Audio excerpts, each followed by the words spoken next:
In 1851, in what is now known as Iraq, archaeologist and explorer Sir Austin Henry Layard discovered a library with 22,000 tablets containing what we know to be the earliest writings on Earth. The writings date back to over 6,000 years ago when the region was known as Mesopotamia, Sumer, and Babylon. Amongst these vast writings is a story which mirrors the book of Genesis in the Bible. It tells a story of a great flood which reshaped the face of the planet Earth and all of her inhabitants. It tells a story of a tower built and the creation of the spoken word.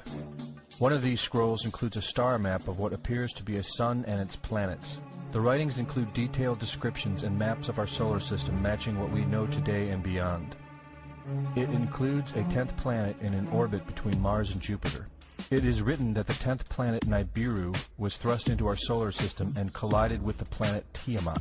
The remaining bulk of Tiamat over time became Eridu, the Earth as we know it, and the rest of her became the asteroid belt.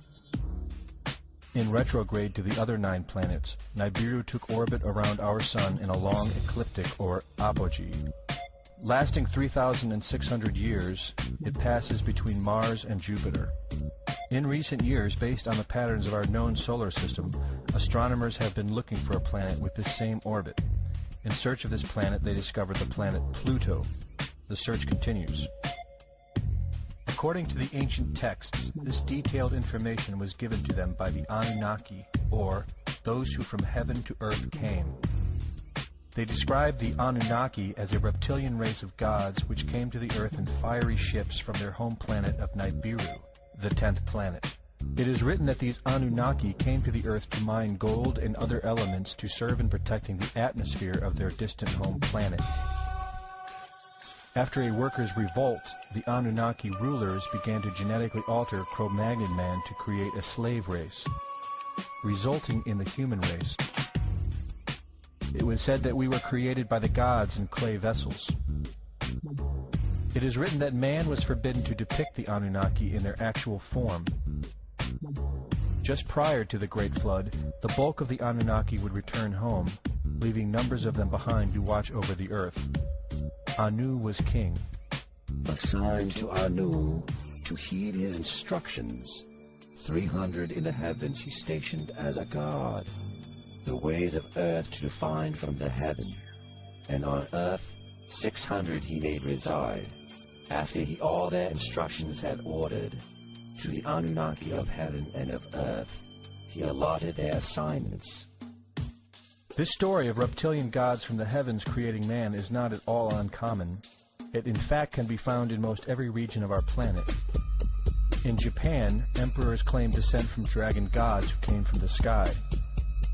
Australian Aborigines teach of a reptilian race which lives underneath the earth and governs over men. They believe they are descendants of a race of dragon human. China teaches the serpent queen Nukua interbred with man. India calls these reptilian gods Nagas and claim they seeded their royal families. Throughout the Middle East, it is believed a serpent race created man. The book of Genesis tells of giants who came from the heavens to breed with the daughters of man. They are called the Nephilim. In Africa, they call them Chitauri, children of the serpent. The royal kings of Africa claim descent from serpent gods who came from the sky. In South America, the Mayans teach that their ancestors were the people of the serpent. The Aztecs were said to be created by a serpent woman. In America, the Hopi Indians believe sky gods came to earth to breed with their women and refer to them as their snake brothers. The word Sioux means snakes, and Iroquois means serpents. It seems the only places you will not find this historical story is where the history has been methodically destroyed. The descendants of King Anu in Sumeria and Babylon can be traced throughout time.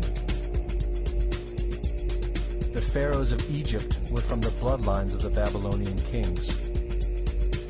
The rulers of the Roman Empire can be traced to Egyptian hierarchy.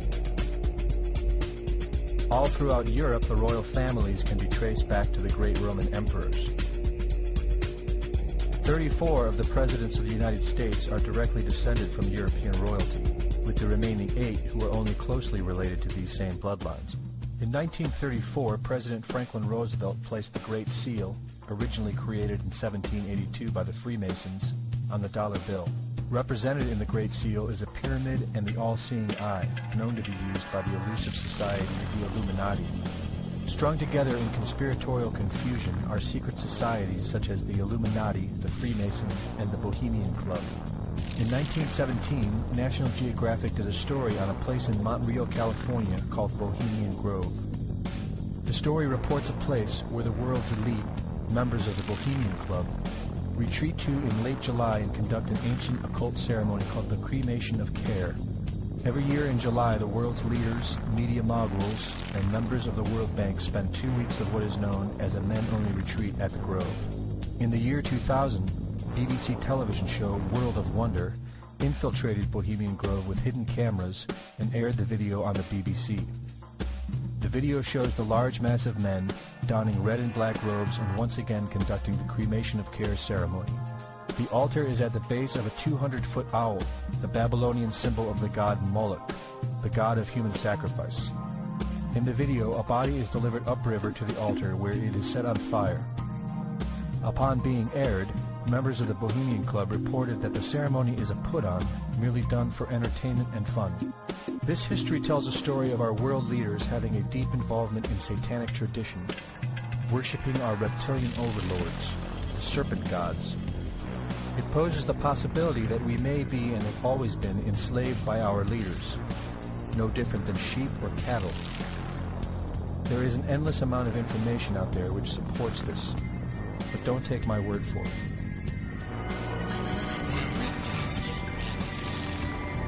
Well, son, a funny thing about regret is that it's better to regret something you have done than to regret something you haven't done.